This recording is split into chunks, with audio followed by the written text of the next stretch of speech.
ये कहानी शुरू होती है सन 1963 में, जब एक टर्किश आदमी अपने घर की रेनोवेशन कर रहा था और उसने नोटिस किया कि उसके मुर्गे मुर्गियां ऑर्डिनरी चिकन बेसमेंट की वॉल में किसी क्रैक में घुस जाते हैं और वापस नहीं आते। इस आदमी ने सोचा क्यों ना इस दीवार को तोड़ा जाए, और उसने जब वो दीवार तोड़ी और अंदर देखा तो एक टनल थी, और उस टनल के अंदर एक और टनल, और फिर एक पूरा अंडरग्राउंड शहर 18 मंजिलें जमीन के नीचे, 85 मीटर डीप और 20,000 लोगों के रहने की कैपेसिटी।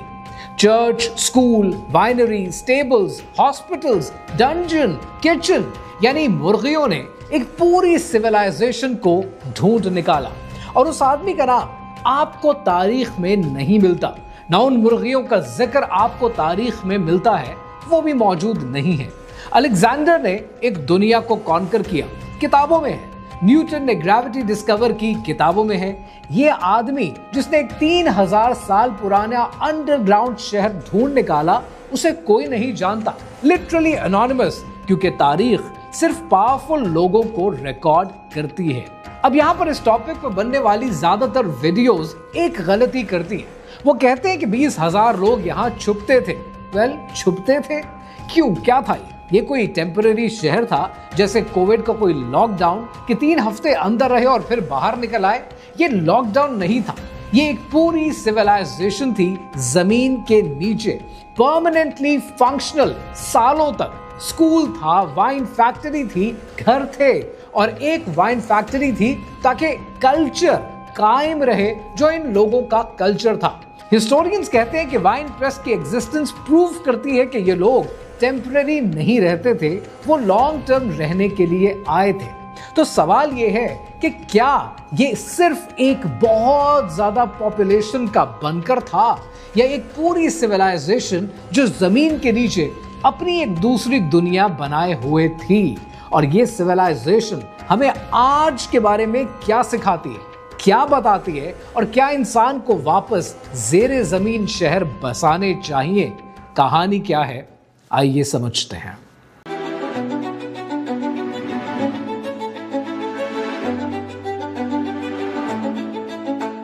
सबसे पहले जियोलॉजी को समझते हैं, क्योंकि बगैर जियोलॉजी के ये बात समझ में आएगी नहीं। टर्की के इलाके कैपेडोशिया में हजारों साल पहले वॉल्केनोस थे, और फिर एक दिन वो वॉल्केनोस इरप्ट करना शुरू करते हैं।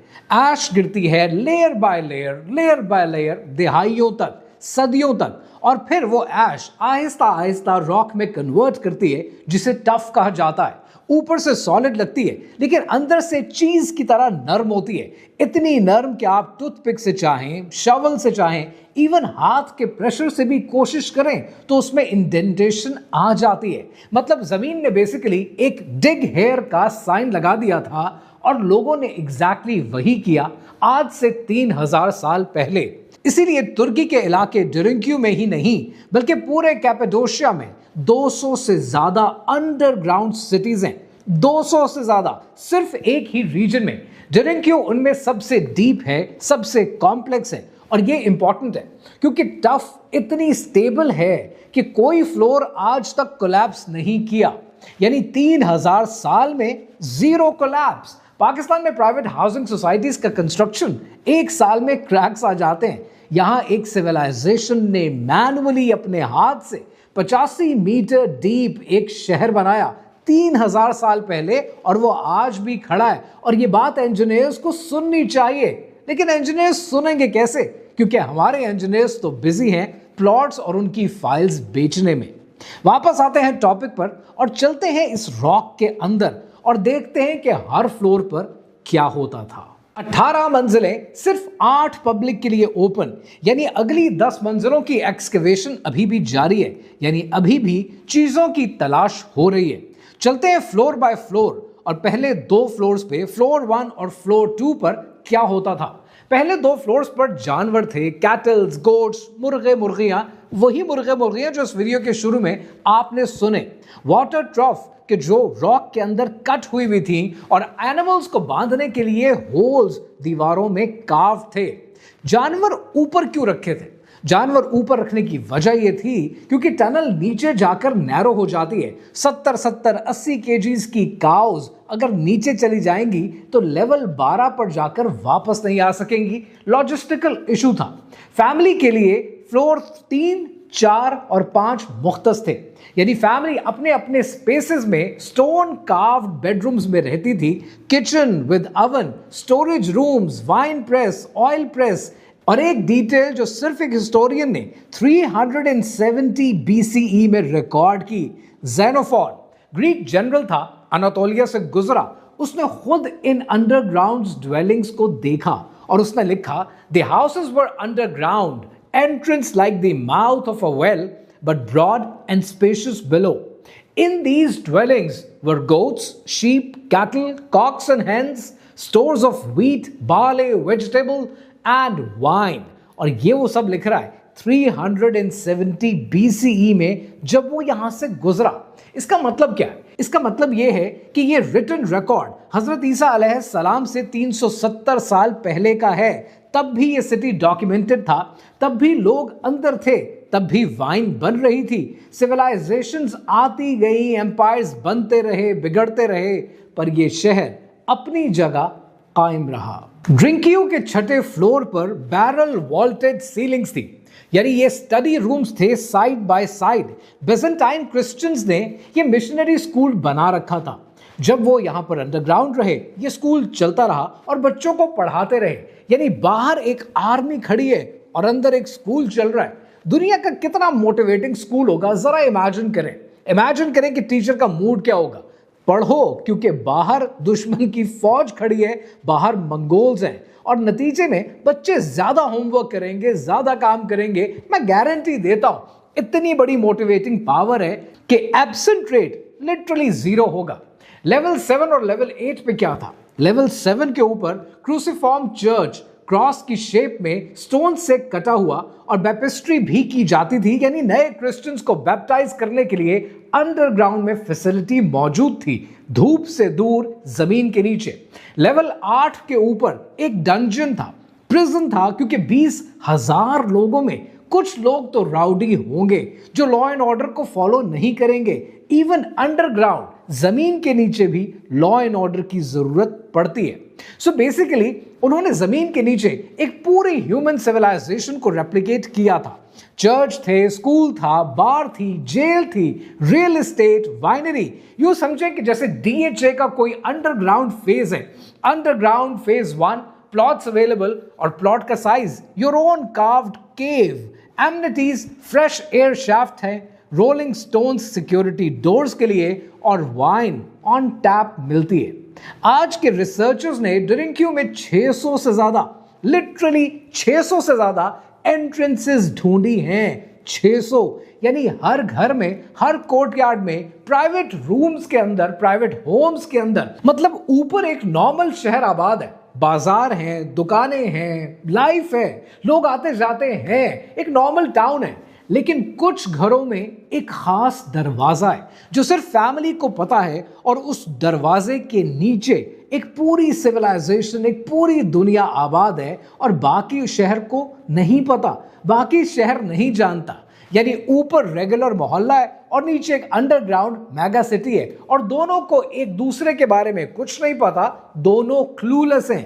ये सिर्फ लाहौर, कराची, मुंबई या ढाका में ही हो सकता है, जहां पर एक बिल्डिंग में 3 अलग दुनियाएं आबाद होती हैं और कोई नहीं जानता कि साथ वाले में कौन रहता है। अब उस पार्ट पे बात करते हैं जो मुझे सबसे ज्यादा फैसिनेट करता है, इंजीनियरिंग।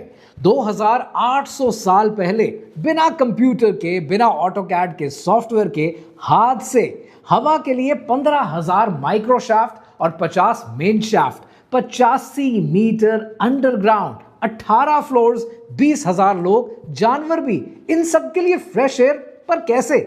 50 से ज्यादा मेन वेंटिलेशन शाफ्ट्स मौजूद हैं, और ऊपर के लेवल में 15,000 माइक्रोशाफ्ट मोस्टली 10 सेंटीमीटर वाइड हैं। एंगल केयरफुली डिजाइन किया गया ताकि नेचुरल एयर फ्लो क्रिएट हो सके, ऊपर से लेकर नीचे तक, बगैर फैन के, बगैर इलेक्ट्रिसिटी के, सिर्फ फिजिक्स के जरिए। और आज भी 2025 में अगर आप डिरिंक्यू जाएं तो लेवल 8 पर भी आपको हवा आती मिलेगी। पाकिस्तान में मल्टी बिलियन रुपीस की हाउसिंग कॉलोनीज मौजूद हैं, बिल्डिंग्स मौजूद हैं, और HVAC सिस्टम पहले हफ्ते में ही फेल हो जाता है। ये लोग 2800 साल पहले यानी तकरीबन 3000 साल पहले अपने हाथ से रॉक में परमानेंट फ्रेश एयर सिस्टम बनाकर बैठे थे, जो आज भी काम कर रहा है। और अगर ये सिस्टम वापडा के पास होता तो शायद बंद हो चुका होता, लेकिन वापडा नहीं थी तो शायद इसीलिए काम कर रहा है। एक 55 मीटर डीप वेल सरफेस से अंडरग्राउंड सिटी के जरिए जमीन के नीचे तक। और ये भी सुने क्योंकि ये डिटेल्स बड़ी कमाल है। सन 1923 में जब कैपेडोशियन ग्रीक्स वहां से गए तो मॉडर्न टर्किश टाउन ने उन वेल से पानी लेना शुरू कर दिया। सालों तक 1963 तक ये लोग पानी निकालते रहे। इन्हें नहीं पता था कि इनकी जो पानी की बकेट है, जो बाल्टी है, वो एक अंडरग्राउंड सिटी के जरिए नीचे जाती है, लिटरली 40 साल तक। और इनके डिफेंस ट्रिक पता है क्या था? डिफेंस ट्रिक ये था कि अगर दुश्मन ऊपर है, सीज है, तो नीचे वाले अपना वाटर सप्लाई ऊपर से कट कर देते थे।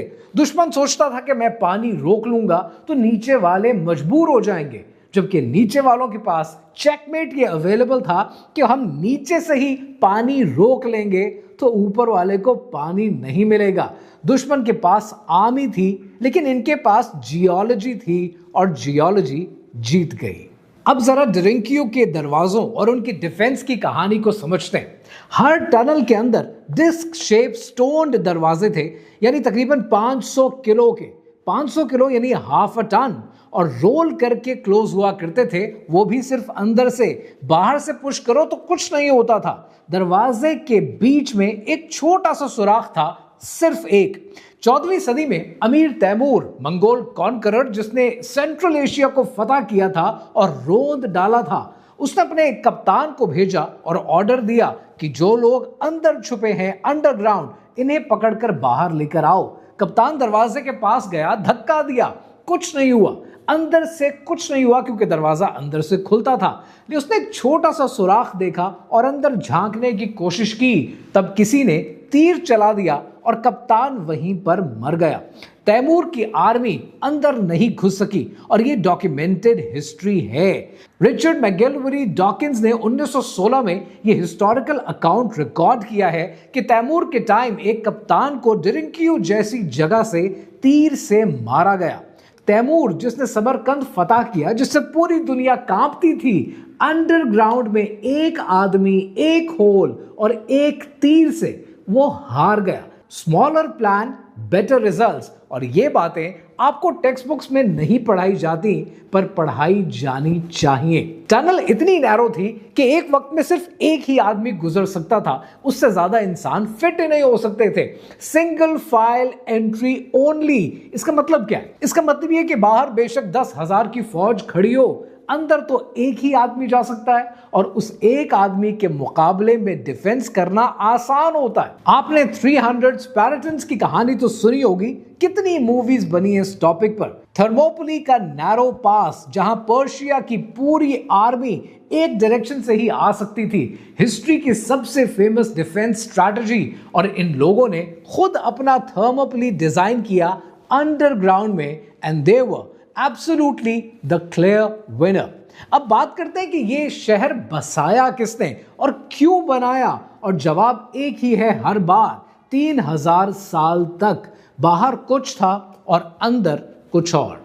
सन 1200 कबले मसीह में जब ब्रॉन्ज एज का कोलैप्स हुआ और फ्रिजियंस इन्वेजन्स कर रहे थे, तब हिटिटाइट्स यहां आकर छुपे। सन 800 से लेकर 600 कबले मसीह में जब पर्शियंस एक्सपैंड कर रहे थे और एंडलेस वॉर्स चल रही थी, तब फ्रिजियंस यहां आकर छुपे और पहली से लेकर तीसरी सदी ईस्वी में रोमन्स परसिक्यूशंस कर रहे थे, क्रिश्चियनिटी को इलीगल समझ रहे थे, तब अर्ली क्रिश्चियंस यहां आकर छुपे और फिर चौथी से लेकर 10वीं सदी ईस्वी में अरब बेजेंटाइन वॉर्स चल रही थी। 400 साल तक रेड्स का सिलसिला चला, तब बेजेंटाइन क्रिश्चियंस यहां आकर छुपे। 14वीं सदी ईस्वी में जब मंगोल्स इन्वेशंस कर रहे थे और अमीर तैमूर जगह जगह पर अपनी फतुहात के झंडे गाड़ रहा था, तब कैपेडोशियंस ग्रीक्स यहां आकर छुपे। फिर ऑटोमन एम्पायर में पीरियोडिक ऑटोमन परसिक्यूशन के वक्त क्रिश्चियन माइनॉरिटीज यहां आकर छुपी और फिर सन 1909 में जब अदाना मैसेकर की खबरें जगह जगह पर फैली, तब पूरा गांव यहां आकर छुपा। फिर सन 1923 में जब ग्रीस भेजा जा रहा था हमेशा के लिए, तब कैपेडोशियंस ग्रीक यहां आकर छुपे। ये टाइमलाइन देखें कि कितने अलग लोग, कितने अलग एम्पायर्स, कितनी अलग सेंचुरीज, लेकिन रीजन एक ही था कि अपनी बका की जंग के लिए हर कोई तैयार था इस जगह पर रहने के लिए। सन 1909 की एक चीज स्पेशली नोट करें, जब अदाना मैसेकर शुरू हुआ आर्मेनियंस के खिलाफ, जब वो न्यूज कैपेडोशिया पहुंची तो एक कैम्ब्रिज लिंग्विस्ट वहां पर मौजूद था और उसने लिखा कि जब मैसेकर की खबर आई तो एक बड़े हिस्से की पॉपुलेशन ने अंडरग्राउंड चेंबर्स में जाने का और पनाह लेने का फैसला किया और कुछ रातें वो ऊपर सोए ही नहीं, अंडरग्राउंड ही रहे। सन 1923 में पॉपुलेशन एक्सचेंज हुआ। टर्की और ग्रीस के बीच में कैपेडोशियन ग्रीस को फोर्स किया गया कि वो हमेशा के लिए जाएंगे और उन्हें जाना पड़ा। वो गए और अपने साथ इस शहर का नाम भी ले गए, मैलाकोपिया, यानी सॉफ्ट स्टोन वाली जगह। नाम गया, लोग गए, शहर खाली हो गया।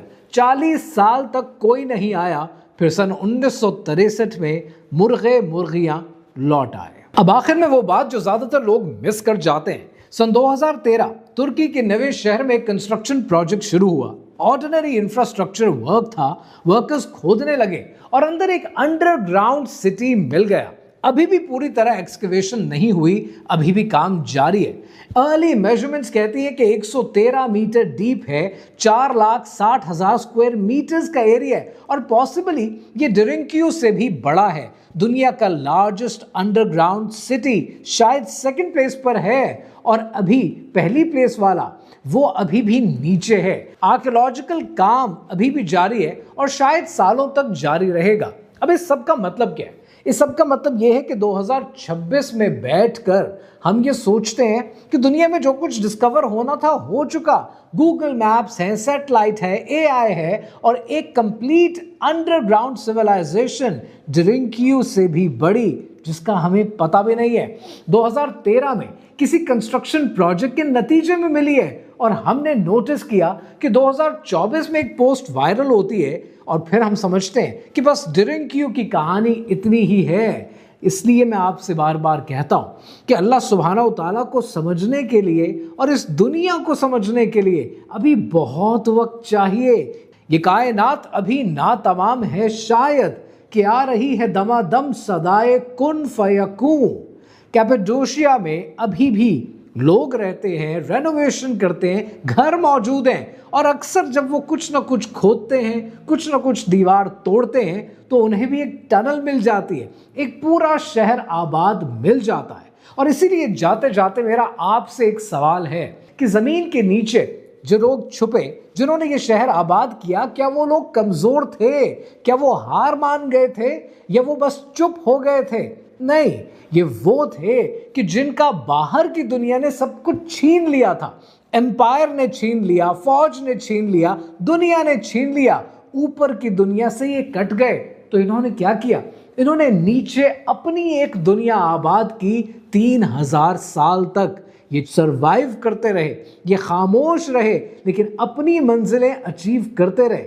और यही सवाल आपके लिए है कि आज जिंदगी में कितनी बार आपके साथ ऐसा होता है कि दुनिया आपका सब कुछ छीन लेती है, तब आप क्या करते हैं? आप दोबारा उठने की कोशिश करते हैं। इसलिए इकबाल ने कहा है कि खुदा ने आज तक उस कौम की हालत नहीं बदली, खुदा ने आज तक उस कौम की हालत नहीं बदली, न हो जिसको ख्याल आप अपनी हालत के बदलने का।